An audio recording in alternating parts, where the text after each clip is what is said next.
Está bien, Padre Celestial, gracias te damos, Señor Jesús, por esta reunión, Padre, por el tiempo que dispone hermano Nelson, Señor, para enseñarnos tu palabra.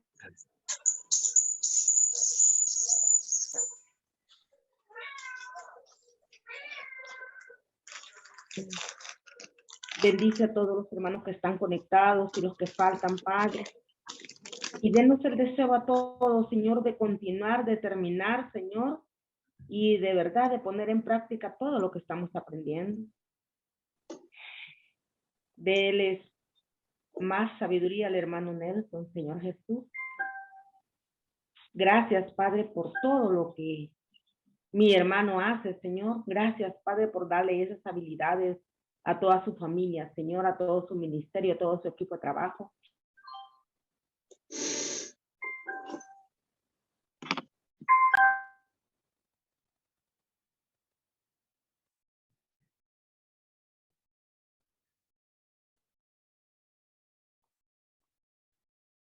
Pues gracias a Dios, gracias hermanita Carmen, gracias que nos dirigen oración y vamos a hacer un breve recordatorio de la clase anterior. Y si alguno de ustedes me dice algo que se acuerda de la clase anterior, ¿qué se le viene a la mente de todo lo que platicamos en la clase? Así, si quieres hablar, abre tu micrófono y nos compartes de qué trató la clase anterior.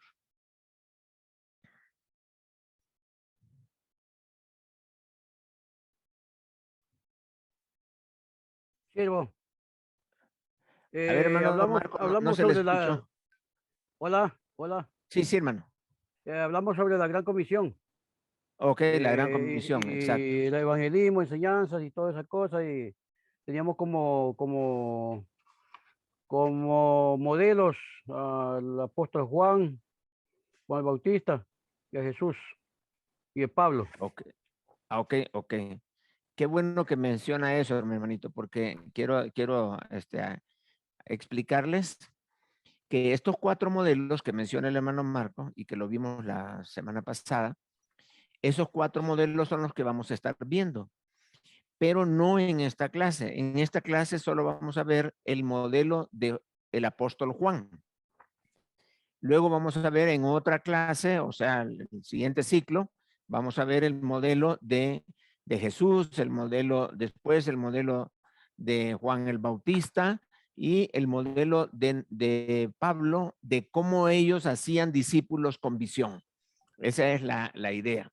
Así que en esa información están las clases que van a continuar más adelante. Ahorita estamos iniciando, digamos, esta serie de cómo hacer discípulos con visión, comenzando de cómo lo hacía el apóstol Juan. Después, cómo lo hizo el Señor Jesucristo, cómo lo hizo Pablo y en los siguientes ciclos. ¿Ok? Entonces, qué bueno. Muy bien, algo que hablábamos en la vez pasada fue el tema de que el bautismo es parte del evangelio, no algo posterior. También hablamos de la importancia del discipulado integral, de cómo hacer discípulos en una forma integral, que hacer discípulos no se trata de dar X lecciones, sino de cuidar la vida espiritual integralmente de la persona que nosotros, el Señor nos ha puesto para formar. Bien, ok. Esa es algunas ideas que vimos la clase anterior. Y el día de hoy, vamos a compartir pantalla. El día de hoy vamos a hablar acerca de quién era el apóstol Juan, para que podamos entender ya con claridad bien de qué persona estamos hablando y cuáles son su familia, sus características, su ministerio, su llamado, en fin, ahí está. Entonces, la pregunta que vamos a contestar ahora en esta clase es, ¿quién era el apóstol Juan? El que se le llamaba el discípulo amado. Entonces, vamos a ir paso a paso para poder ver esto. En primer lugar, vamos a hablar acerca de de su familia. Vamos a ver su familia en primer lugar.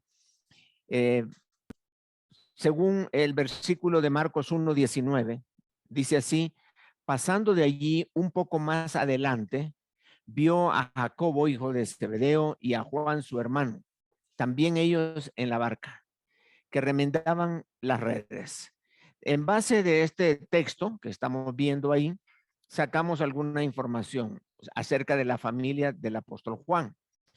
Para comenzar, vamos a decir que ahí aparece información acerca de su padre y dice, vio a Jacobo, hijo de Zebedeo, y a Juan, su hermano. Entonces, vamos a decir que su papá era Zebedeo, que era un pescador. Allí él trabajaba en Galilea, en el lago de Galilea.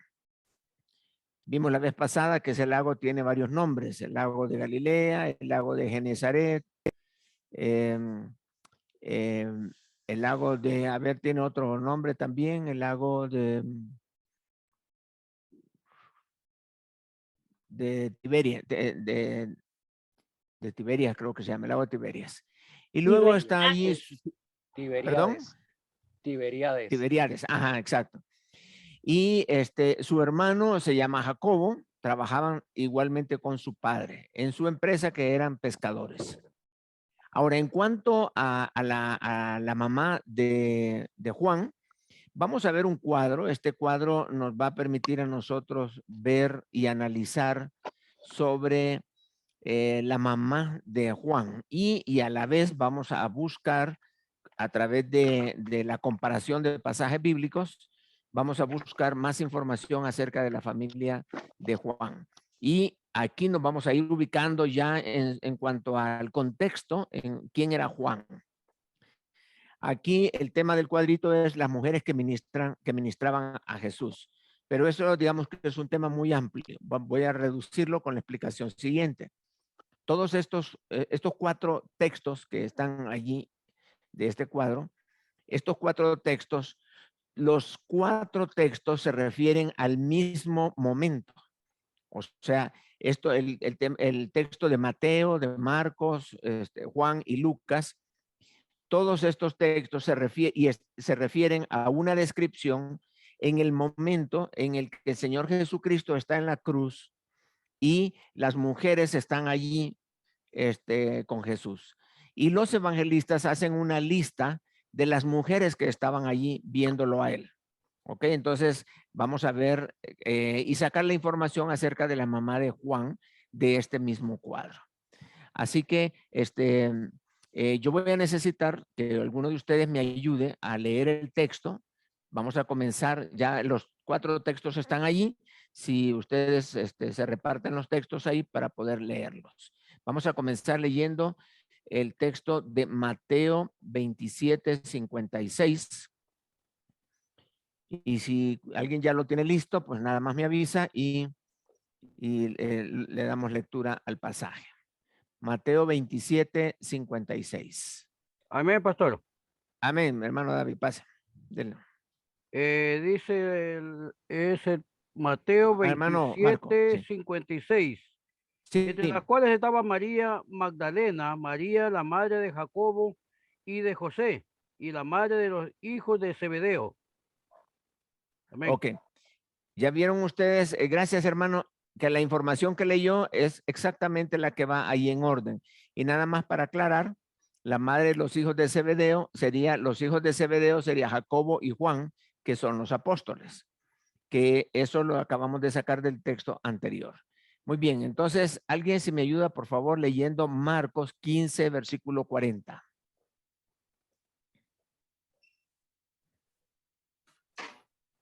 Don Reinaldo, yo. Kenneth. Sí, Kenneth. 15:40, ¿verdad? De San Marcos. Marcos 15:40. 15:40 dice, también había algunas mujeres mirando de lejos, entre las cuales estaban María Magdalena, María la madre de Jacobo, el menor, y de José, y Salomé. Ok, gracias Kenneth.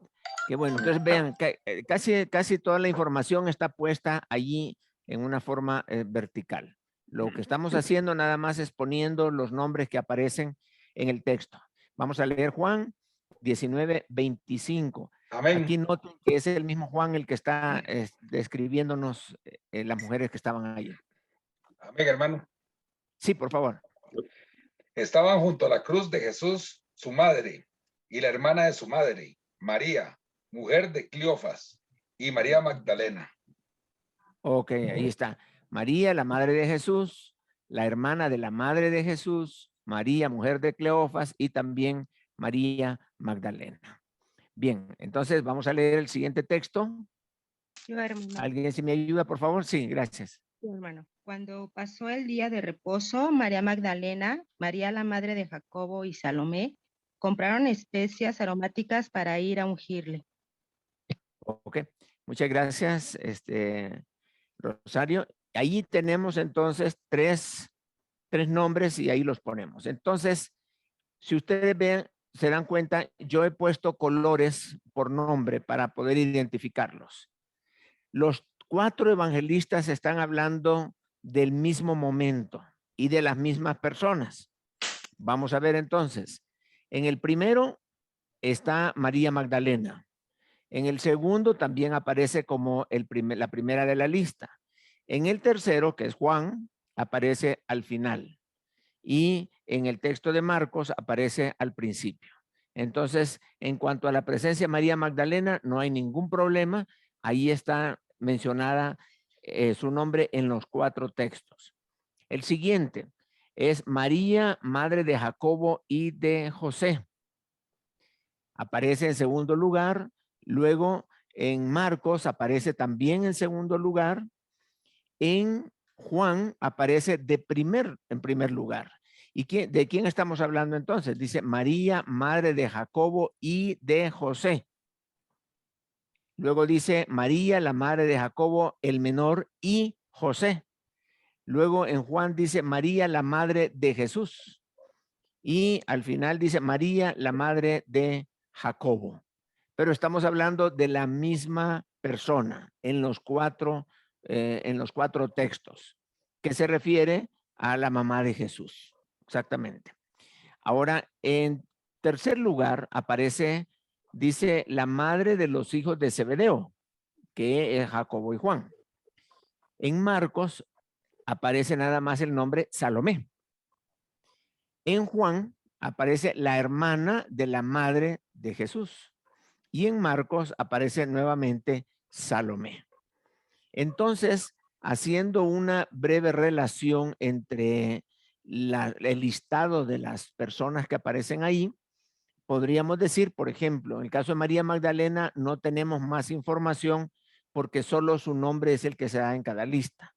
Pero, por ejemplo, dice María, madre de Jacobo y José. En la primera lista, madre de Jacobo y José. Vamos a ver qué más dice. En la segunda dice María, la madre de Jacobo, el menor y José. Ahí nada más se le agrega el menor. Con solo ese dato, el menor, ya sabemos que es María, la madre de Jesús, ¿verdad? Porque Jacobo el menor le llamaban al hermano de Jesús. Y nos aclara ya en Juan 19, María, la madre de Jesús. Ahí está bien claro. Y al final dice María, la madre de Jacobo. Nada, ya no menciona a José ni dice el menor, pero es la misma persona y nos va dando más información. Cada evangelista la describe de una forma especial. Y luego, la persona que nos interesa en este momento es la que está en color verde, que es madre de los hijos de Zebedeo. Ya sabemos cuáles son los 2 hijos de Zebedeo, que es Jacobo y Juan. Luego nos dice que es Salomé. Ya aprendemos ahí que la madre de los hijos de Zebedeo se llama Salomé.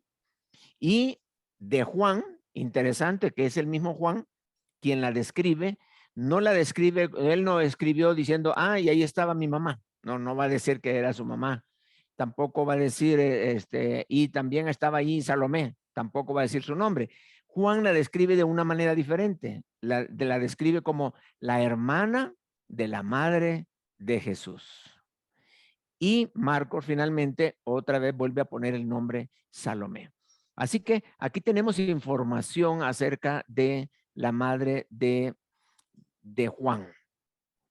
Que ella, según Mateo 27:56, era una fiel seguidora de Jesús. No solo estuvo allí en su muerte, sino también había, cuando estuvo en Galilea, dice que le ministraban un grupo de mujeres y ella era de las que andaban allí en medio.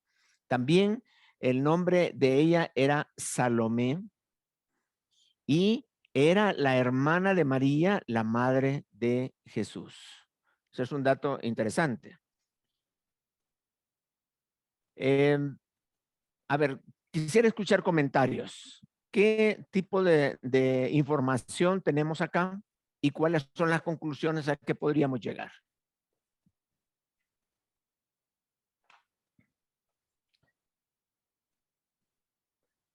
No sé si están revisando el cuadro para que vean. Concentrémonos únicamente en la madre de los hijos de Zebedeo, que es Salomé, y que está Pues, ahí de color verde. Pastor. hermano, pues yo veo, Sí, hermano. Entonces, María, la madre de Jesús, también es madre de Jacob y de José. Sí. Sí, pero es otro Jacobo, no es Jacobo el hermano de Juan, sino Jacobo el que también se le conoce con el nombre de Santiago y que escribió el libro de Santiago.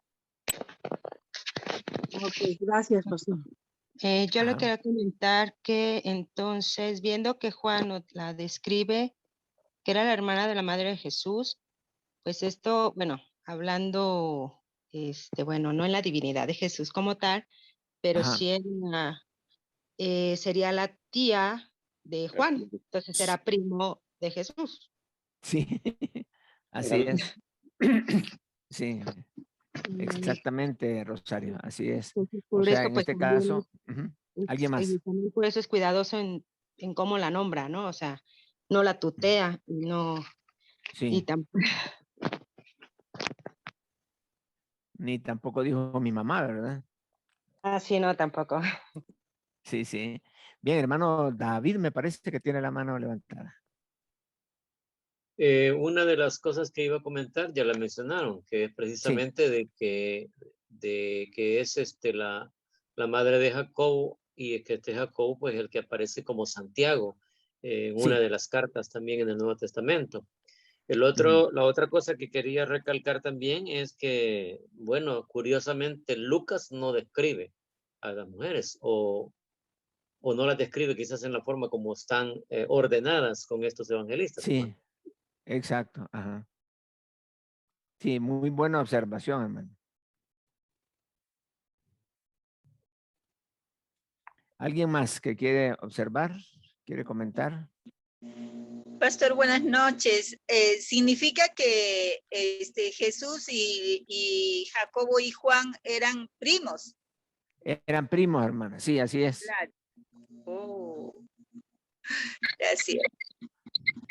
Ahora, cuando Jesús estaba ahí en la cruz y que Juan estaba a la par y también María estaba ahí, ¿se acuerdan que Jesús le encomienda a su mamá para que Juan la cuide? En realidad, Juan era el sobrino de María. O sea, en realidad iba a cuidar a la tía. La tía es la que iba a cuidar. Y una de las cosas que nos hace pensar esto, hermanos, es increíblemente cómo Dios usó, tanto en el Antiguo Testamento como en el Nuevo Testamento, cómo Dios usa familias para poder desarrollar el ministerio. Y yo me imagino que habrán ahora en las iglesias donde hay familias que Dios bendice, que Dios les da sabiduría y que Dios los usa para sacar el ministerio adelante. Vemos en este caso, no se menciona acá, pero podemos traerlo a mención, que otro primo que no aparece en estos cuadros es Juan el Bautista, que también era familiar con el Señor Jesucristo. Y entonces podemos ver allí a Elizabeth, podemos ver a Zacarías, que eran familiares de María, también el ministerio tremendo de Juan el Bautista, que Dios lo usa grandemente para poder preparar el camino del Señor, y era el primo de Jesús. Y así podemos ver que aquí tenemos, en el caso ya un poquitito más adelante lo vamos a ver, que el mismo Juan, el apóstol, era probablemente era un discípulo de Juan el Bautista. Entonces eran primos, y ahí estaba la relación. Así que es interesante ver cómo Dios usa familias para poder desarrollar el ministerio. Y estas figuras importantes como la de Juan, que llegó a ser el apóstol más íntimo en su comunión con Dios, con Cristo. Y tenemos a Juan el Bautista, y María, y cómo Dios fue usando a estas personas. Bien, entonces de aquí concluimos pues que la mamá de Juan se llamaba Salomé, y que era familiar de Jesús. Ok, vamos a continuar. ¿Alguna pregunta, hermanos? Como comentario, pastor, pues simplemente ahorita en el ministerio que estamos teniendo como bendición nosotros de recibir, ¿verdad? Sí. El lunes tuve, ¿qué día? El lunes creo tuve el privilegio de tomar clase con su hijo, y es una bendición. Ah, sí. Sí, mira, qué bendición, ¿verdad? Gracias a Dios que Él nos usa, y de esa manera pues él le place, ¿no? A poder hacerlo, como lo hizo con Moisés, con María, con Aarón, y que usan pues familias para poder servir. Gracias, Judith. Bien, vamos adelante entonces hablando sobre la profesión de Juan. Él era un pescador, ahí trabajaba en Galilea, y era compañero de Pedro y Andrés. De hecho, cuando el Señor Jesucristo llama a Pedro y llama a Andrés al ministerio, que les hizo pescador de hombres, inmediatamente después también llamó a Juan y a Jacobo. O sea, los 4 fueron llamados y fueron parte de lo que era el equipo muy importante de apóstoles que tenía el Señor Jesucristo. También él, como Pedro y los demás, se convirtieron en pescador de hombres. Juan era una persona muy dedicado, muy entregado a lo que era el trabajo que él estaba haciendo, pero ahora Dios le dio una nueva labor, una nueva función, y pues obviamente tenía que, su agenda cambió, ya dejó a su familia y el negocio, y ellos se fueron ya siguiendo a Jesús. Era reconocido como un hombre sin letras y del vulgo, de acuerdo a la descripción de Hechos 4, versículo 13. Esa descripción es cuando ellos sanaron a un paralítico, y que son llevados allí delante del concilio, y ellos lo describen, tanto a Juan como a Pedro, los describen como personas sin letras y del vulgo. Sin embargo, no podían resistirles, porque dice que sabían que habían estado con Jesús por la manera en que hablaban. Y esto me gusta mucho, cómo poder reconocer a un cristiano por la forma que habla, cómo poder reconocer a una persona cuando está en comunión con Dios por la manera en que se expresa. Eso es importante. Bueno, su llamamiento, probablemente formado por Juan. Cuando se describe el llamamiento, en este caso de Juan, está con 2 de sus discípulos, y dice la Biblia que vio que Jesús iba pasando, y dijo Juan el Bautista: he ahí el Cordero de Dios. Y entonces los 2 discípulos que estaban con Juan se fueron detrás de Jesús. Y cuando les encontraron, pues ellos le preguntaron, el Señor les dijo: ¿qué buscáis? Y estos 2 le dijeron: ¿dónde moras? Y él les dijo: venid y ver, y se fueron. Entonces ahí se describe y se cree, muchos comentaristas piensan que uno de esos 2 discípulos de Juan el Bautista era Juan el apóstol. Entonces, si eso es así, aunque la Biblia no lo dice claramente, no está bien descrito, podríamos decir, si eso fuera así, porque no se describe el otro discípulo, podríamos decir entonces que Juan era parte de los discípulos de Juan el Bautista y que se lo heredó prácticamente al Señor Jesucristo, como que ya estaba, se lo formó y lo introdujo a ese círculo muy íntimo del Señor Jesucristo. Bien, entonces Jesús lo hizo uno de sus 3 más íntimos. Recordemos que el Señor Jesucristo tenía, él ministraba a las multitudes. Tenía multitudes, pero también tenía aquel grupo de 60. Luego también tenía a los 120, los 60. Después tenía los 12, pero de esos 12, pues ya sabemos que uno no salió bien, podríamos decir los 11.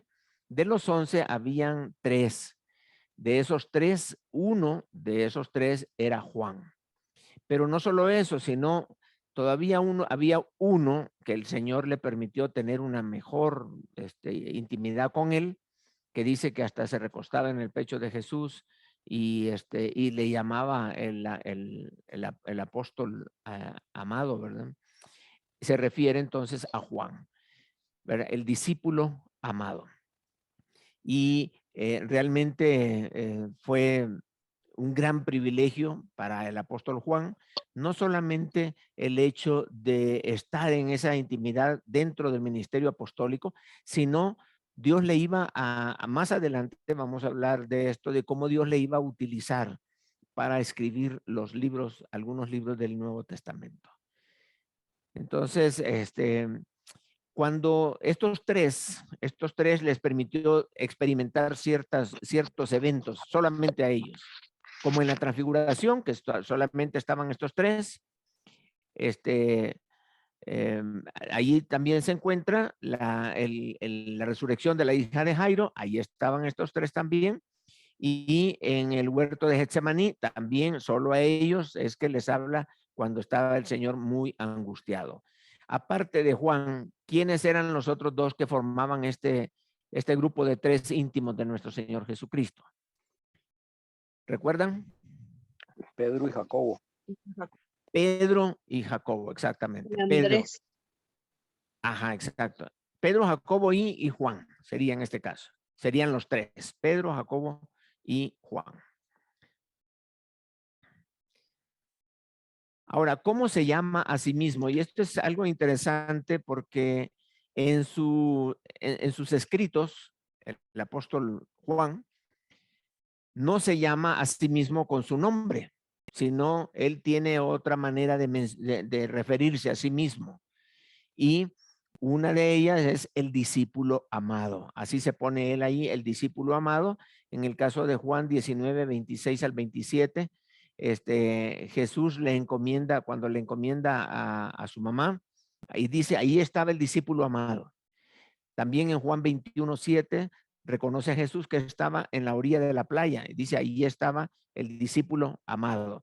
Y lo mismo cuando le va siguiendo y que le va siguiendo Pedro, pero el discípulo amado dice que también iba ahí siguiéndolos. Entonces, el mismo Juan se llama a sí mismo el discípulo amado. Otro, también él se pone ahí como el otro discípulo.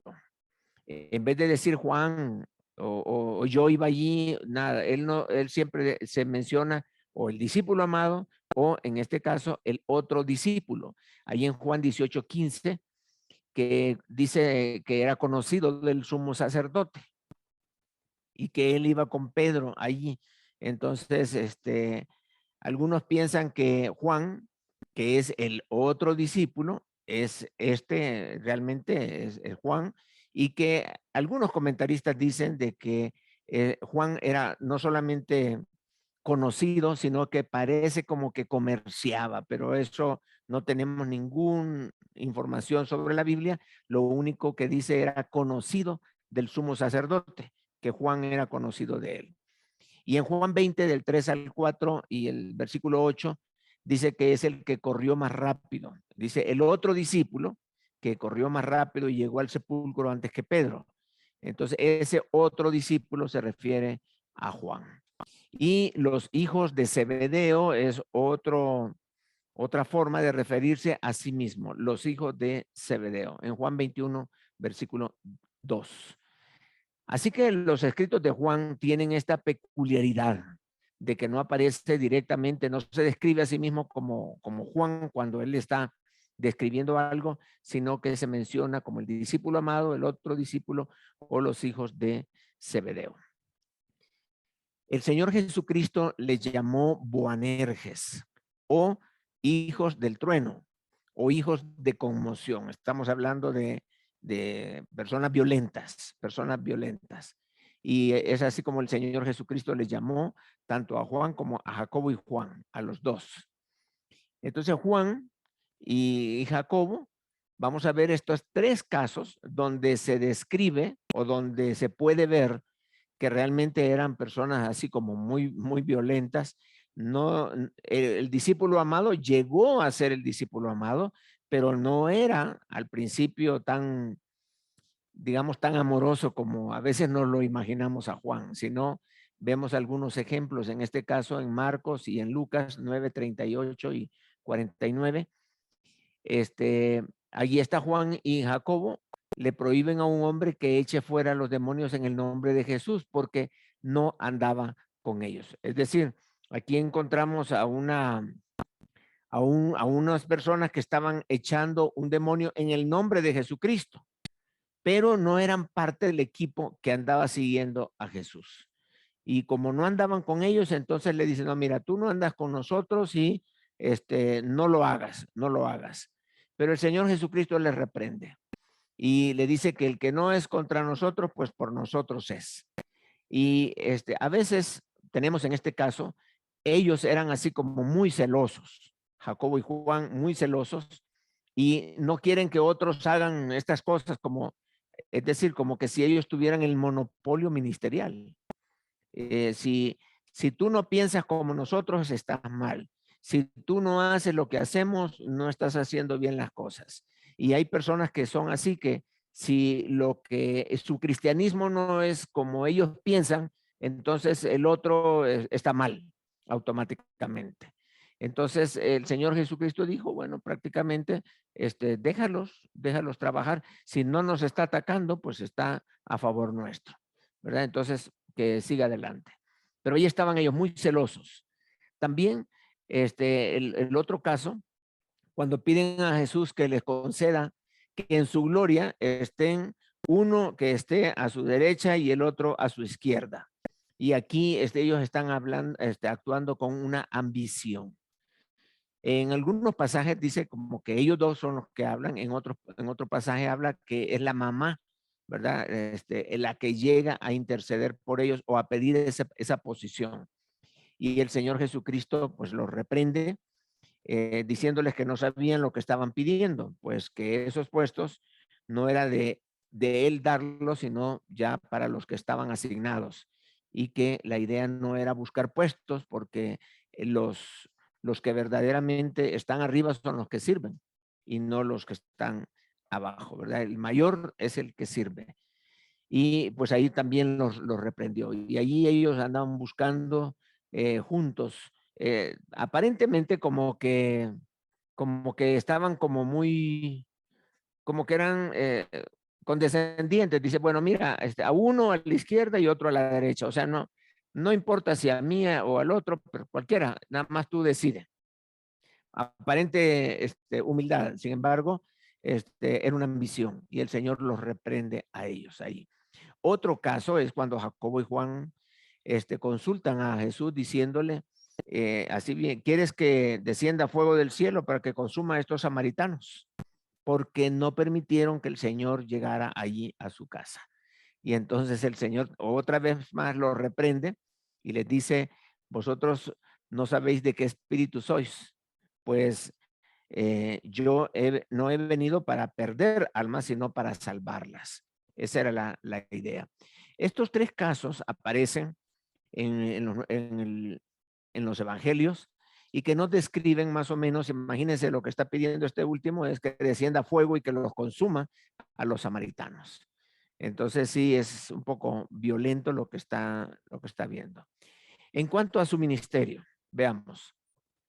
era un apóstol, ahí descrito en Mateo 10:2. También es considerado como un líder principal de la iglesia en Jerusalén. Esto por varias razones. Aquí tenemos dos de ellas.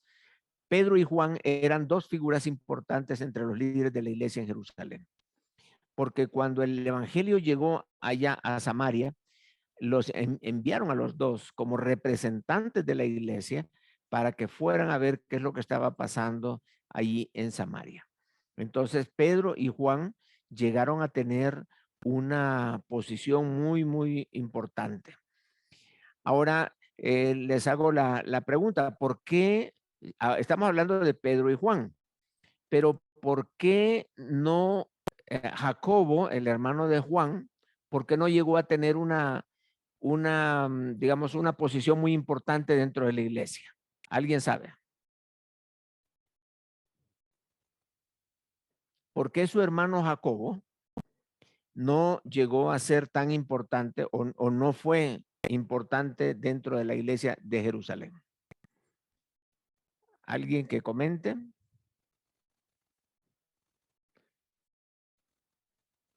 O podríamos decir, o les planteo la pregunta diferente, ¿por qué más adelante ya no se habla de Jacobo, solo de Juan?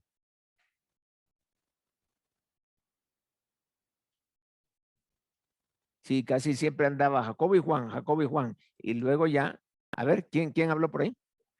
Ajá, exacto. Por aquí me estaban comentando. A ver tú. Porque falleció, ya había muerto Jacobo, entonces por ello no se habla más de él. Excelente, gracias. Eso es lo que pasó. Él, recuerden que fue muerto a espada por Herodes.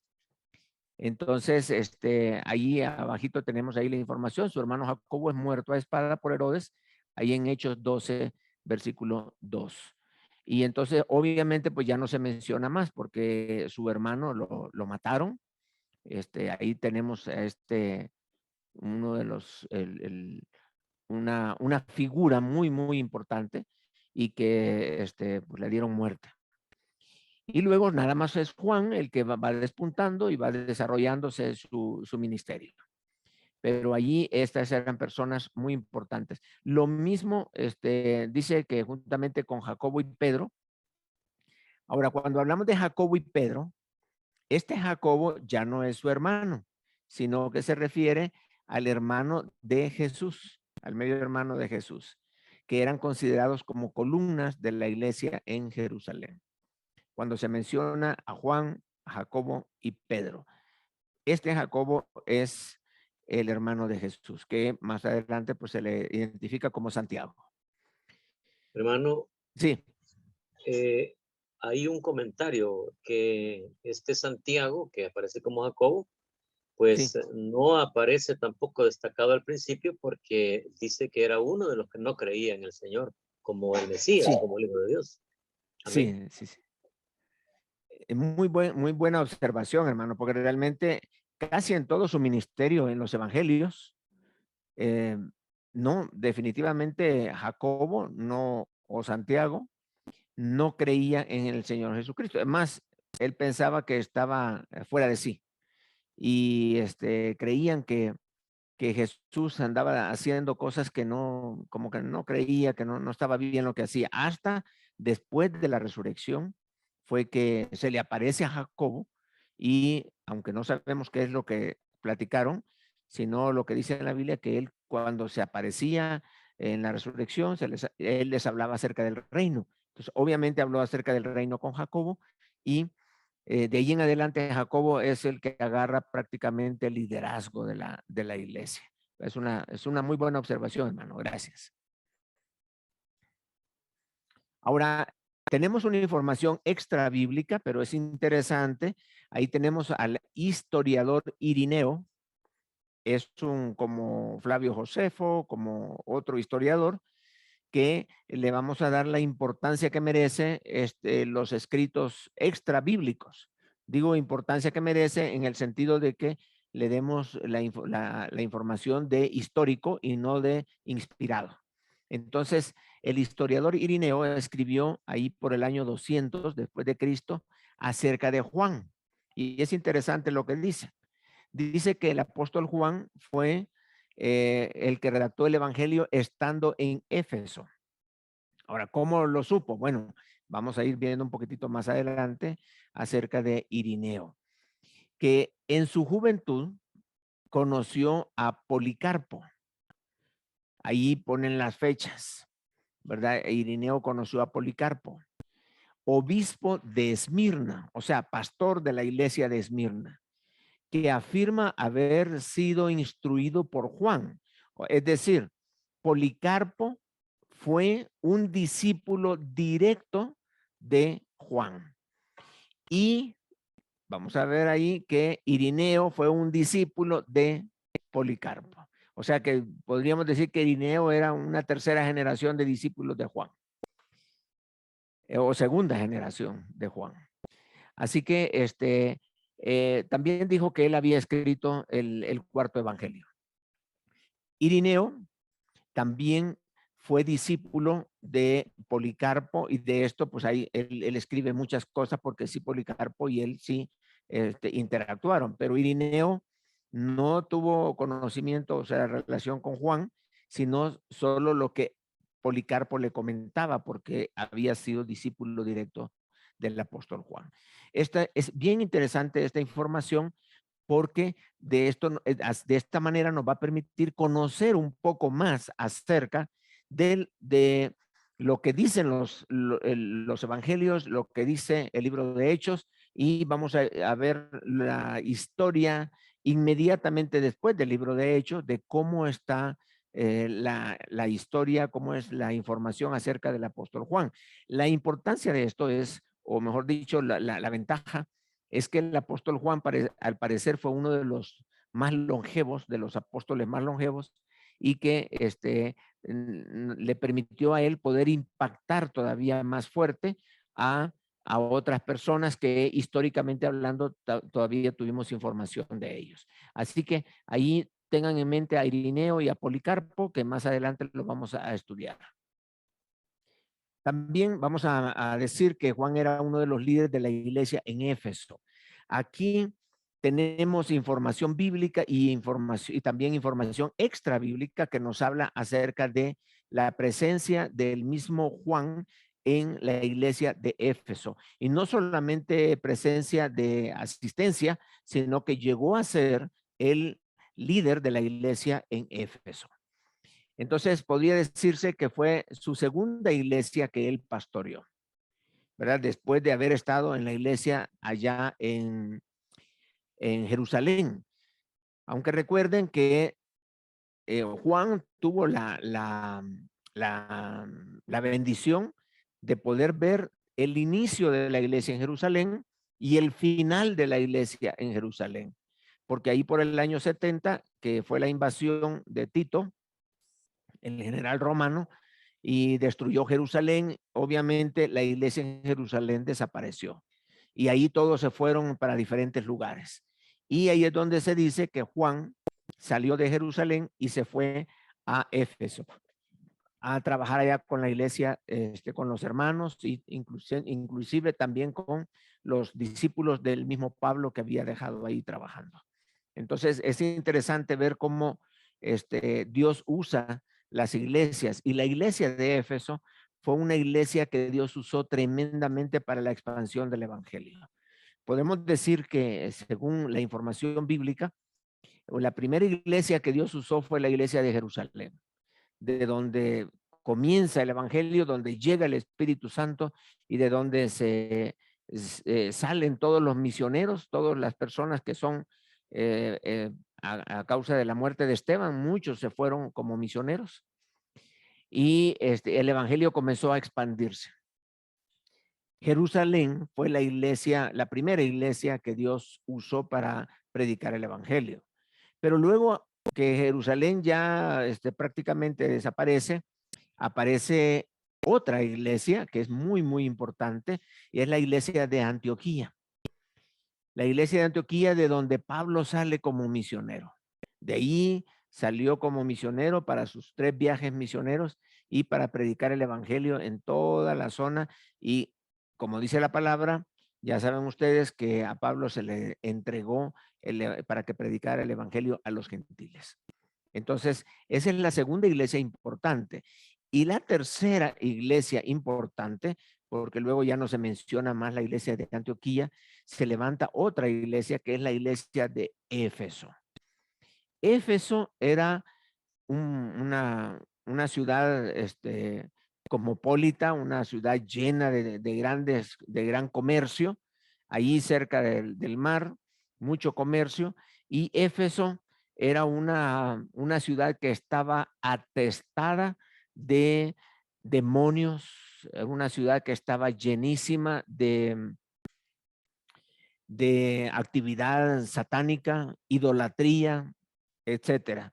Ustedes pueden revisar, leer el libro a los Efesios, todo el libro, y ustedes se darán cuenta que prácticamente el apóstol Pablo escribe a la iglesia de Éfeso para que ellos se fortalezcan en el Señor y que resistan contra las acechanzas del diablo. Ahí se menciona de las armas que el creyente debería de tener y que con ella pueden hacer frente al enemigo. Realmente la iglesia de Éfeso libró una gran batalla espiritual para poder establecerse y ganarle terreno al enemigo. Justamente esa iglesia que se centró en la ciudad que era la ciudad principal de toda Asia Menor. Toda Asia, la ciudad más importante era Éfeso. Ahí es donde estaba Diana de los Efesios. Ahí estaba, ella era como la reina de los demonios de aquel lugar. Pero ahí se estableció una iglesia. Y el trabajo que hicieron los hermanos con Pablo y los demás fue un trabajo excepcional. Y no solo ganaron terreno, creció muchísimo. Y es una iglesia que agarró visión, una iglesia que tenía la responsabilidad de transmitir el evangelio a toda Asia Menor, porque allí se centraban, digamos, la política, se centraba lo que es los negocios, y desde ahí salía para toda Asia Menor. Y llegando el evangelio allí, prácticamente ya los canales estaban abiertos para que se expandiera el mensaje del evangelio. Y Dios puso en esta ciudad, en esta iglesia, a Juan, el apóstol Juan. ¿Por qué? Porque esto coincidía exactamente con la visión que Juan tenía para predicar el evangelio. Y esto va a ser importante para nosotros porque de aquí surge la visión que Juan tiene para formar discípulos. Y por esto es importante que nosotros viéramos quién era Juan y a dónde se ubica. Así que es importante que nosotros tengamos en mente el ministerio de Juan allí en Éfeso. También después de haber estado allí, el apóstol Juan es exiliado y enviado a la isla de Patmos. Y allá Dios le da la revelación de Apocalipsis y le pide el Señor que mande una carta a la iglesia de Éfeso, donde él había estado ahí pastoreando la iglesia. Y él conocía muy bien a los pastores, a los líderes y todo. Y pues eso lo vamos a ver un poquitito más adelante también, de cómo Dios lo usa para enviar una carta a Éfeso, a Esmirna, Tiatira y a todas aquellas iglesias de Asia Menor.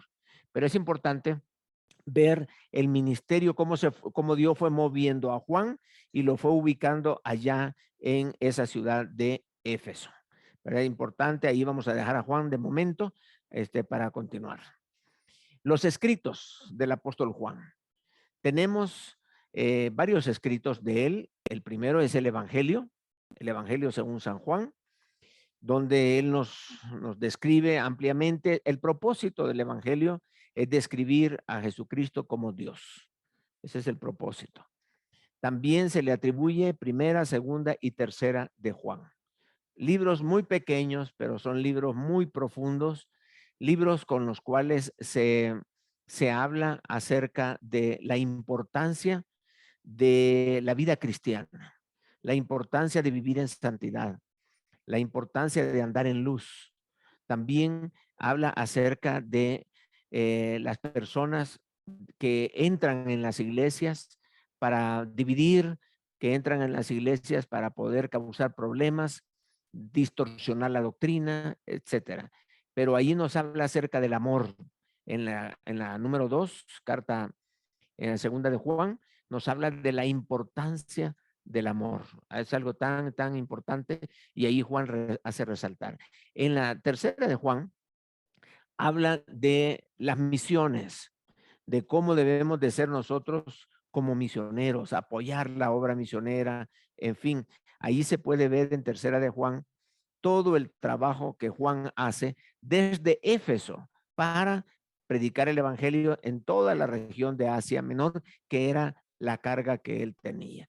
Y finalmente, vemos a Juan allá en la isla de Patmos recibiendo el mensaje del libro de Apocalipsis, la revelación de Apocalipsis, donde pues prácticamente allí Dios le da esa visión, esa revelación tan, tan importante que nos deja un cuadro bien claro de lo que es el cielo, lo que va a pasar en la tribulación y al final de los tiempos, ¿verdad? Entonces ahí tenemos esta información de Juan. Con esto nosotros estamos prácticamente dando un vistazo general a lo que, a la pregunta, ¿quién era Juan?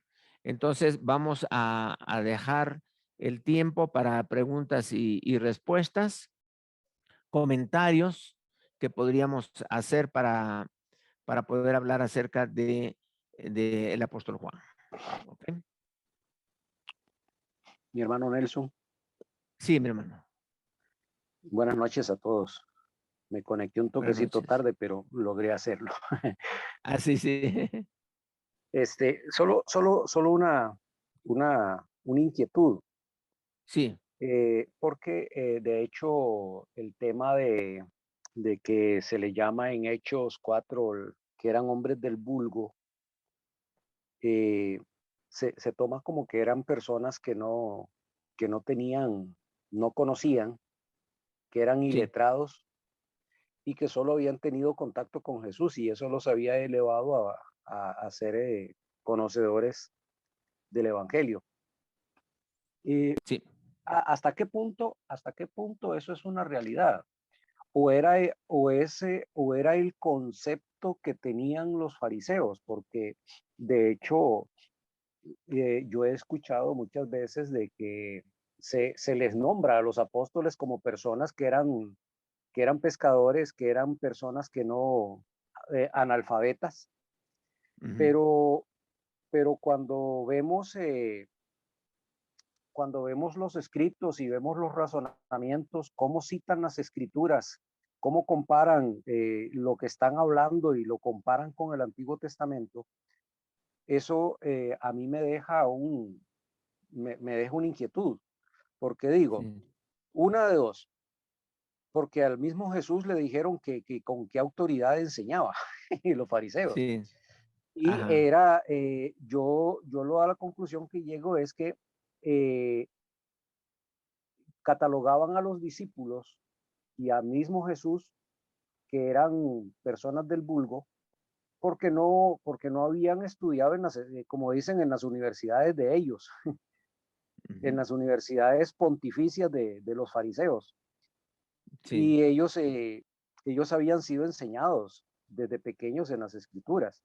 Entonces, para mí, esa parte que se les cataloga como personas del vulgo, era porque ellos nunca tuvieron acceso a las grandes universidades de ellos, pero que eran conocedores de las escrituras, eran conocedores. Sí, más que no, todo ese era el no, aporte, es un aporte muy bueno, fíjate, porque, por ejemplo, cuando tú dices todo el sistema informativo o de formación que tenían ellos, digamos que era como el legal, el autorizado, el que ellos aprobaban, pero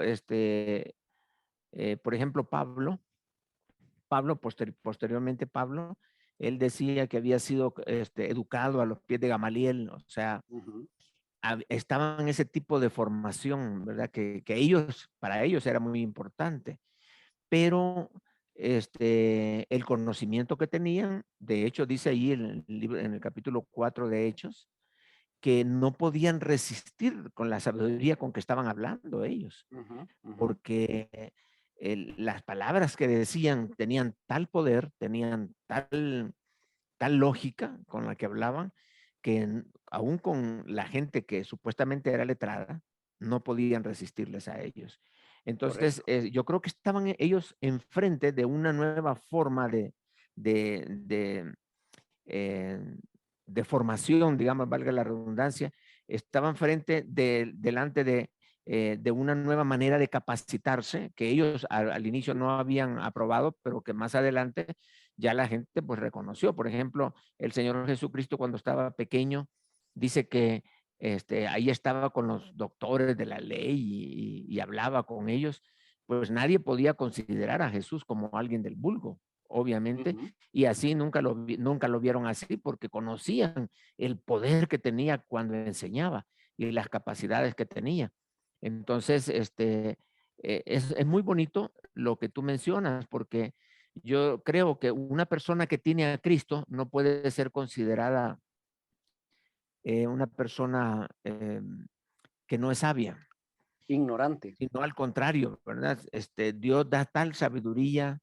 He conocido personas que no tienen educación o formación académica, pero hablan con una sabiduría que uno se deleita escuchando las opiniones y lo que dicen, ¿verdad? Correcto. Pero sí, muy bueno, Edwin, gracias por compartirlo. Yo pienso Sí. que Jesucristo hizo transferencia de vida con ellos. Precisamente, tal vez no habían ido a ninguna universidad ni nada a estudiar, pero que más estaban con el Hijo de Dios, Dios mismo. Pues entonces Sí. hizo transferencia de vida, les enseñó. Sí. Cuando él hacía las cosas, ahí les iba enseñando, es la transferencia de vida que hizo. Sí, Eso sí. es. Exacto, sí, porque dice que le reconocían que habían estado con él por la forma en que se hablaban, ¿verdad? Eso es importantísimo. Era su nueva escuela, la escuela de Jesús. Era la nueva formación. ¿Rosario? Sí, gracias, hermano. Buenas noches. Bueno, yo un poquito de lo que decía el hermano, bueno, pues primeramente, bueno, Jesús vino a eso, ¿no? A quitar todas las cargas que habían puesto, pues en ese momento, los sacerdotes o todos los estudiados, ¿no? Entonces, pues para sus 12, bueno, en un inicio sus 12 discípulos, pues no eran, si estaban en sus oficios era porque no habían sido realmente catalogados como aptos para que alguien los siguiera instruyendo. Entonces, pues tenían que regresar al oficio que era de su familia. Y ahora, hay algo importante que pues en su estudio plasmó, que dice, ok, nosotros podemos ser formados a lo mejor por un pastor o por cualquier persona, ¿no? Y pueden darnos una muy buena formación en cuestión teológica. Sin embargo, el único que va a hacer la perfección en nosotros o puede hacer algo más en nosotros, pues es Cristo, ¿no? O sea, ningún hombre va a poder sustituir esa parte. Entonces, si no se complementa con Cristo realmente, por mucho que sepamos Biblia, por mucho que sepamos o estudiemos mucho, pues si Cristo no está en nuestra vida, pues simplemente va a ser mucha mente y realmente nada espiritual, ¿no? Así es. Sí, gracias, Rosario. Exactamente. Pero qué bueno, ¿no? Que ahora las cosas han cambiado y ya tenemos esa formación y sería buenísimo que esa misma observación la hiciera la gente, ¿no? Que por haber sido formados por Jesús. A mí me gusta cuando usamos palabras que son de la Biblia para nuestro vocabulario normal. Es muy interesante eso. Hermano David, por favor. Hermano, en cuanto a lo que se está mencionando, al término, Sí. también yo había hecho un apunte ahí acerca del término que se utilizaba para los discípulos, que era gente del vulgo, dice que así los consideraban, un término pues muy peyorativo, muy humillante hasta cierto punto, y lo comparo realmente también con la conducta que tienen actualmente los señores de la Iglesia Católica, que tienen de menos muchas veces a los ministros, a los pastores evangélicos, porque dicen que ellos cuentan con una formación académica muy buena y no se niega eso porque eso es algo, una realidad, ¿verdad? La preparación que ellos tienen. Entonces, por eso muchas veces menosprecian también a lo que son los ministros del evangelio, aunque hoy en estos últimos tiempos, pues, esto como que ha venido dando vuelta, ¿verdad? Porque ahora, pues, el hecho, pues, lo que estamos haciendo, pues, es parte de la preparación también que nosotros tenemos. Hoy tenemos pastores que saben griego, saben arameo, los idiomas originales en los cuales fue escrita la Biblia. Entonces, esa es una de las cosas. El otro comentario también que vale la pena hacer es que comúnmente se considera a Pedro el violento y a Juan el tranquilo, ¿verdad? Por el mismo hecho de considerarse Sí, el amado y pues que todo es amor, ¿verdad? Pero sí, ya examinando las escrituras, se ve que eran tremendos, ¿verdad? Juan ajá, y Jacobo, ¿verdad? Y la única diferencia de Pedro era que Pedro no andaba con cuentos, sacaba el machete de inmediato, ¿verdad? Y sí. ese es un comentario, hermano. Y sí, la preguntita que tengo es si tiene usted la fuente de los escritos de donde se tomó esto de Irineo, para poder, Ah, sí, si es posible, se lo, consultar se lo por ahí, voy, ¿verdad? ajá, se lo voy a poner en el chat. Amén, hermano. La fuente, ahí Gracias, hermano. se los dejo y por si quieren más información, les voy a dejar información para que puedan investigar un poco más al respecto. Sí, hermanito, gracias. Muy bien, comentarios, hermanos, muy, muy buenos comentarios. Excelente.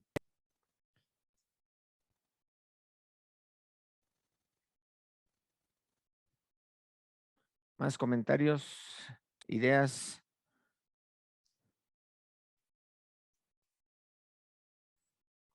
Dice la Biblia que la suma de tu palabra es verdad, dice la Biblia. Y eso fue lo que hicimos ahora, comparar pasajes y completar una idea de los cuatro evangelios, los textos, digamos, que nos hablaban de eso, y poder sacar la información para hablar sobre la mamá de Juan. Entonces, comentarios, hermanos, ideas o preguntas que tengan. Algún aporte que quieran hacer, algo que les llamó la atención de la información que estamos leyendo.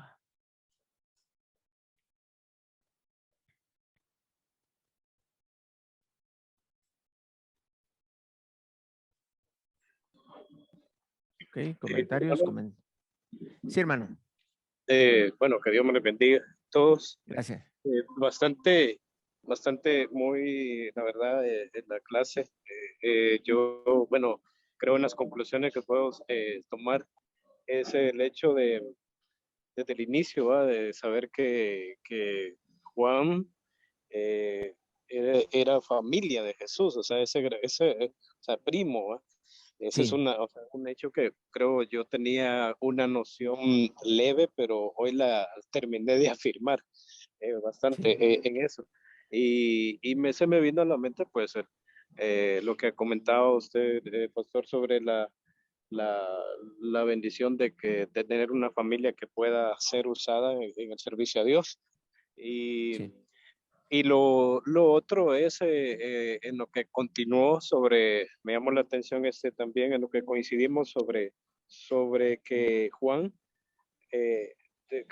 entiendo, pastor, que él entonces no era un letrado, o sea, digamos, como decir, no era alguien que podía, ah, o sea, describir, ¿va? Según lo que puede ver ahí. Y también, bueno, lo que asegura y concluimos que Dios lo usó a él como un canal, porque cuando nosotros pensamos en que Juan, el pastor, si no me equivoco, Juan es el que estuvo, entonces es el que quedó hasta el final. Sí. Entonces, y ver cómo, o sea, ahí también podemos conocer, si él no era muy diestro en lo que era en la escritura, pero al punto de llegar a escribir a los evangelios, bueno, el evangelio, las cartas y Apocalipsis, ¿va? Y sobre todo Apocalipsis, o sea, Sí, sí. Lo que muestra que el Espíritu Santo, bueno, ayudando, obrando, capacitando o sea, a este varón y hoy pues teniendo el entender, o sea, cómo el Espíritu Santo obra, cómo Dios se trabaja, usando personas, como bien dice la Biblia, usando personas no tan diestras para humillar a los sabios. Sí, exacto. Entonces, pero muy interesante, pastores. Creo que esas son mis conclusiones y pues gracias por compartir esa enseñanza de hoy, muy edificante. Y pues Sí. creo que todos aprendemos bastante de ella. Saludos, pastor, a todos. Excelente, hermano, muchas gracias. Sí, bueno, imagínense ustedes en el caso de Juan. Juan, considerado un hombre del vulgo, según se describe en Hechos 4, pero imagínense ustedes que estuvo formado bajo el liderazgo de Juan el Bautista. Y Jesucristo dijo que el profeta más grande de todo de todo aquel momento había sido Juan el Bautista. Quiere decir que el profeta más importante formó espiritualmente a Juan, el apóstol. Quiere decir que tuvo un tremendo maestro, o sea, una persona que conocía las escrituras y se expresaba muy bien en cuanto al conocimiento bíblico. Ahora, si le añadimos a eso, algunos piensan que Juan surge del desierto porque prácticamente él había vivido una buena temporada con los esenios que tenían su sede en Qumran. Entonces, los esenios era un grupo religioso que decidieron apartarse de la ciudad para poder dedicarse a Dios, porque consideraron ellos que los de la ciudad eran como, por ejemplo, los fariseos, los escribas, los herodianos, todos estos, eran como muy políticos, muy hipócritas, y obviamente así los describe Jesús. Por eso ellos se fueron al desierto y se establecieron allí en Qumran. Fue allí, si esta información es pertinente, entonces fue allí donde Juan fue formado. Quiere decir que la formación espiritual que realmente tenía Juan era de los esenios, de lo mejor que había en aquel entonces, de Juan el Bautista y de nuestro Señor Jesucristo. O sea, podríamos decir que tenía bachillerato, universidad y doctorado. O sea, era una persona muy formado espiritualmente hablando. Y aunque no eran lugares de formación reconocidos por los fariseos, pero obviamente, como hemos platicado, era la nueva formación que iba a imperar en ese tiempo. ¿Verdad? Interesante eso. Muy bien, ¿más comentarios? Pastor, Manitas levantadas. Sí, hermana Pati. yo aquí contenta disfrutando esta enseñanza, Sí, qué bueno, me alegra. viendo cómo entre familia o la familia de Jesús se dejó guiar por Jesús, cómo caminaron, pero algo que me llamó la atención de un comentario que hizo ahí un hermano acerca de Juan y Pedro, mencionó la palabra Juan tranquilo y Pedro agresivo, y inmediatamente vino a mi mente la palabra carácter. ¿Cómo pudieron compaginar ellos y las cosas que Dios les permitió hacer? Porque ya en Hechos vemos el milagro de el que estaba sentado en la puerta llamado la Hermosa del templo, y cuando estuvieron presos y cosas maravillosas teniendo caracteres diferentes, pero cómo el amor de Dios y el llamado y la enseñanza que recibieron los unió. Esto es maravilloso, ¿verdad? Porque en nuestra actualidad, imagínense, alguien pasivo con alguien agresivo, es un poquito difícil poder compaginar. Y esto me lo quedo y me bendice. Sí, qué bueno, hermana Pati, qué bueno. Y compártelo con nosotros también, hermana, porque todos necesitamos mejorar el carácter, ¿verdad? Gracias. Sí. Sí, por supuesto. Gracias. Bueno. Gracias. Bien, buenos comentarios, hermanos. Sí. Gracias a Dios. Ahí tenemos tiempo para poder escucharles, hermanos. Sus preguntas, sus inquietudes.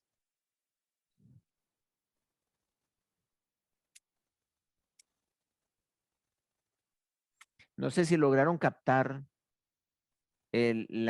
cómo Juan va desarrollando su visión como discípulo de Jesucristo y cómo es que esa visión que él tiene va a comenzar a trasladarla a sus discípulos para poder trabajar para eso. Y esa visión la va desarrollando cuando lo pasa de Jerusalén y se va a Éfeso. Allí en Éfeso es donde prácticamente desarrolla ya toda digámoslo así. Juan fue muy importante en diferentes áreas de su vida, pero la realización, o sea, para lo que realmente Dios quería usarlo al final de sus días, está allí, justamente cuando se desarrolla su ministerio en la iglesia de Éfeso. Y luego la revelación de Apocalipsis y las cartas a las iglesias es algo muy, muy interesante, muy bonito. Y esa visión es la que nos interesa a nosotros y la cual andábamos buscando para poder ver cómo él va a trasladar esa visión a sus discípulos. Y cada quien, por ejemplo, si Dios les ha dado, el hermano Marco tiene una visión con los niños, sus discípulos del hermano Marco tienen que estar en ese mismo sentido para guiar a ministrar a los niños. Otro que tiene una visión de ministrar matrimonios, sus discípulos que también van a ir con visión para ministrar a matrimonios. Y así cada quien tiene una visión. Por ejemplo, la visión de Pablo de la predicación a los gentiles, de Juan el Bautista de la preparación. O sea, cada uno tenía una visión y a la gente que formaba le transmitían la visión para poder hacer equipo y poder trabajar juntos. Esto es lo que vamos a ir viendo, ¿verdad? Poco a poco en el ministerio de Juan, cómo es que él hacía discípulos con visión. Ok. Comentarios, hermanos. Pastor, Sí. ahora que usted comenta esto, yo voy a también a comentar algo de lo que decía la hermana Patricia Rodríguez, que el carácter y todo, pues le cuento que acá en Monte Sinaí, pues donde nosotros estamos trabajando con los niños, no todos tenemos la visión, o sea, no todos teníamos la visión esa, pero poco a poco se va plasmando. Incluso todavía tengo un hermano, pues que él, le digo, sabe que trabajemos con los niños y trabajemos y predícale para niños. Y él dice, no, es que tienen que hacer esto. Y le digo, ¿cómo le vas a predicar como prédica de adultos a los niños? Pues y cuando acuerdan los niños se comienzan a mover, porque ya ellos, como se llama, ya después de 10 minutos, 15 minutos, ellos se cansan de escuchar, entonces, y él quiere meterle los versículos y tal, que Marcos tanto, que esto, que Dios, bueno. Y entonces los niños digo, no, hermano, usted tiene que predicarle para niños, la prédica de niños. Y así tenemos, a veces tenemos controversia y por aquí, claro, no pues pelea, sino tengo que animarlos a ellos, ¿no? Para Sí, que sí, ellos así es. prediquen para niños, porque la prédica es para niños, como se llama, yo le hago con juegos, yo le hago aprender, como se llama, Génesis, supongamos, 1, la creación del hombre, entonces le digo, mira, aquí le digo, yo otra vez hice una cajita con un espejo adentro Sí. y le digo, Ajá. mira, esta es la creación del mundo, cuando Dios hizo al hombre, a la mujer, y te hizo a ti, le digo, te hizo muy bella, le digo, así tu papá, tus hermanos o alguien te diga, no, que tú eres feo, que por aquí, que tú eres negro. No, le digo, Dios hizo al hombre a imagen y semejanza de él, y eso te hizo, y te hizo bello, es una mejor creación que todo. Oiga, y esos niños me ponen atención, entonces, ¿y cómo? Entonces, esa es la manera que yo trabajo con los Esa es la niños. visión que el Señor le ha dado a usted, hermano. Y qué bueno, porque usted va a ser Sí, discípulos con esa misma visión también. claro, y ahora pues, ya Sí. estamos evangelizando, ya estamos, como se llama, discipulando, me he dicho, ya. Ya Sí. tenemos de niños ya de jóvenes, ya, pues de 12, 14 hasta 16 Sí. años tenemos. Ahora estamos discipulándolos y próximamente, pues si Dios lo permite, va a haber ya los primeros bautizados, siquiera unos 16 bautizados.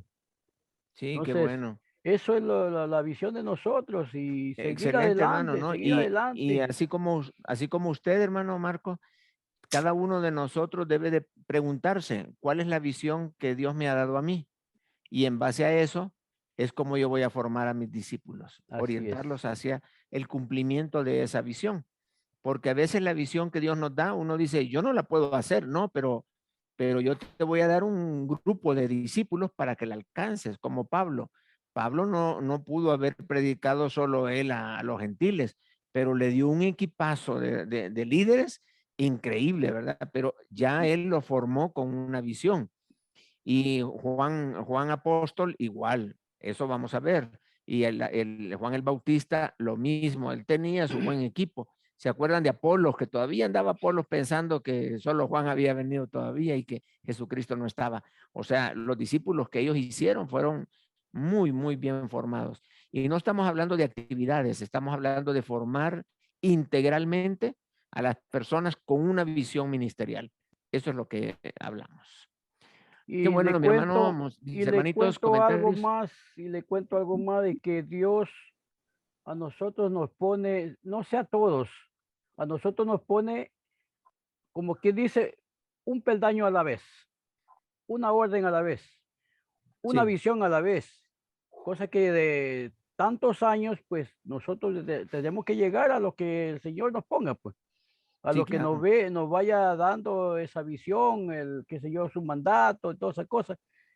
Porque cada día tenemos que ir innovando, porque no solamente viene un niño, vienen niños distintos. Entonces Sí, tenemos que comenzar nuevamente. Por eso así como es. éramos 10 miembros que estamos trabajando ahí, ahora quedamos 6. Del resto, pues ya se han ido, ya no vienen y los mismos hermanos ya no quieren trabajar. Es que es lejos. Hay 2 horas de camino de la ciudad Y está lejos. sí, es lejos, pues, y es la misma ciudad de Guayaquil, sino que es lejos. Algunos vienen de polo a polo. Ujú. Entonces, algunos no sé, se aburren, no sé, o no le ponen ese amor a ese ministerio. Sí, sí. ¿Sí? Y yo igual Sí, estaba sí, pero, así, yo estaba renuente así mismo, yo antes ajá. yo dejé botado todo, yo me fui a otro lado y después pues como que el Señor me puso nuevamente y anda para allá, Y, anda no, y para Dios allá. le va a mandar gente, hermano. Dios le va a Sí, mandar gente sí, para que se cumpla ese propósito, esa visión que Dios le ha dado. amén, sí. Sí.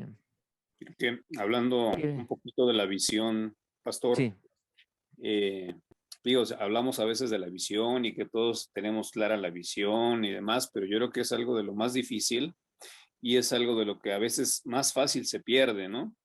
Sí, Ujú. veo ahí que, digo, el Señor Jesús, tanto a Juan como a Jacobo, sí los tuvo que llegar a reprender justamente porque estaban perdiendo la visión, ¿sí? Ujú. La cual estaban encomendados ellos, ¿no? Sí los tuvo que reprender, sí les tuvo que pues poner en su lugar, ¿no? Como tal, diciéndole, pues Sí. no Ajá. vas a estar aquí, te quiero para otra condición, vas a beber del mismo vaso que yo y vas a ser bautizado, pero no vas a estar a la derecha porque no es a mí a quien corresponde, ¿no? Sí. Ujú. Así. Sí es a veces fácil perder esa visión. Ujú. Ujú. Entonces sí, Sí. sí tenemos que tener a alguien, como bien comenta, alguien que nos esté discipulando, alguien que nos esté guiando, Ujú. ¿no? Sí, para que Sí. justamente no perdamos esa visión o ese punto. Así es. Una pequeña desviación en el presente implica una gran desviación dentro de varios años. Entonces nos podemos desviar muy poquito hoy y no nos asusta, pero si esa pequeña desviación la mantenemos, poco a poco ese pequeño ángulo, más adelante se va abriendo y ya prácticamente perdemos la visión. Y dicen los estudiosos que si una iglesia, si un ministerio no está revisando constantemente sus bases, tarde o temprano se va a encontrar haciendo cosas para las cuales no nació. O sea, se perdió en el camino, se perdió. Y en 10 años se puede perder totalmente la visión de una organización o una estructura. que nacieron para un propósito y después agarraron otro sentido como ministerios muy importantes que fueron hace años y ahora son simple y sencillamente organizaciones seculares porque se perdieron en el camino totalmente. Organizaciones o institutos, liceos, colegios que nacen con una visión y en el camino van cambiando la visión y terminan haciendo otra cosa. Y lo mismo nosotros, si nosotros venimos a Cristo y el Señor nos ha dado una visión, no nos apartemos, ¿verdad? El Señor, seguir. Como dice la Biblia, que la comunión íntima de Jehová es con los que le teme y a ellos hará conocer su pacto. Si nos apartamos del Señor, vamos a perder esa visión que es muy, muy importante, que es fácil perder la visión. Es muy fácil, pero ahí está, ¿verdad? Es lo que dice Toño, que nosotros pongamos ese cuidado de no perder la visión, porque la visión no es nuestra, es de Dios y Él nos la ha dado. Es nuestra y los ministerios que el Señor nos ha dado, por ejemplo, Emma Lidia tiene su ministerio con los matrimonios bien definida y allí hay que mantenerse firme. Así cada uno, pues lo que es la educación, la formación espiritual, hacer discípulos, es ahí donde debemos irnos. Estar colaborando o siendo parte de la visión de Dios para alcanzar un propósito en nuestro tiempo. Porque la visión va cambiando de acuerdo al tiempo. Para Juan era una visión, para Juan el Bautista era otra visión, para Jesús era una visión. Para nosotros, ¿cuál es la visión que nosotros tenemos? Y mientras yo no tenga una visión, yo necesito ser formado con una visión ministerial para poder encauzar mi vida, mis recursos, mis esfuerzos, mis dones para desarrollarme como cristiano. Y es bueno ser formado espiritualmente hablando. Pero eso es muy, muy importante. Muy bien, hermanos, entonces vamos a orar para finalizar. Si no hay algún otro comentario, no quiero cerrar sin haber dado la oportunidad.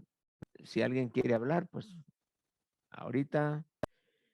Si no, vamos a orar. Y vamos a pedirle a la hermana Sandra Arceda que nos dirija en oración para finalizar, por favor. Hermanita Sandra. No sé si estará por ahí, hermana Sandra Arceda. Ahí está. Sí, hermano, A ver, ya. Sandra. Oremos, Por favor. hermano. Sí, hermano, gracias, hermana. Bendito Padre Celestial y buen Dios, le damos gracias, Señor, por su gran amor y su gran misericordia. Gracias, Padre, porque tú, bendito Dios, pones en el corazón de el hermano Reinaldo darnos esta gran palabra, Señor, que para nosotros es algo grande, bendito Dios, porque tú nos enseñas a través de él, bendito Señor, de tu palabra, mi Dios. Gracias, bendito Señor, por todos los hermanos que hoy estamos conectados, bendito Padre. Bendiga a cada uno de ellos, Señor, y te suplico, Padre, que esta palabra quede en cada uno de nuestros corazones, Señor, y sea para que no solo la atesoremos, sino también para que la practiquemos, bendito Dios de la gloria. Bendiga, Señor, al hermano Reinaldo y a su familia. Guíalo siempre, mi Dios, dele siempre esa sabiduría y ese entendimiento de su palabra que usted le da. Gracias, Padre, en el nombre de Cristo Jesús. Amén y amén. Amén. Muchas gracias, hermana Sandra. Y gracias a todos ustedes por su participación, sus comentarios, sus preguntas. Eso realmente ayuda mucho para que la clase pues vayamos aprendiendo y hacer sobresaltar algún tema que lo vimos rápido, pero con sus preguntas pues vamos aprendiendo todos. Gracias, hermanos. Vamos a tomar la foto. Son 2 fotos, vamos con la primera. Ok, al contar hasta 3, abran sus cámaras si quieren salir sonriendo. Vamos con, al contar hasta 3. 1, 2, 3. Muy bien, vamos con la segunda. 1, 2 y 3. Excelente, excelente. Bien, hermanitos, el Señor les bendiga, se cuidan. Amén, gracias. Dios bendiga a todos. Que Dios les bendiga. Gloria a Dios. Amén. Amén. Buenas noches, gracias. Gracias, bye, bye.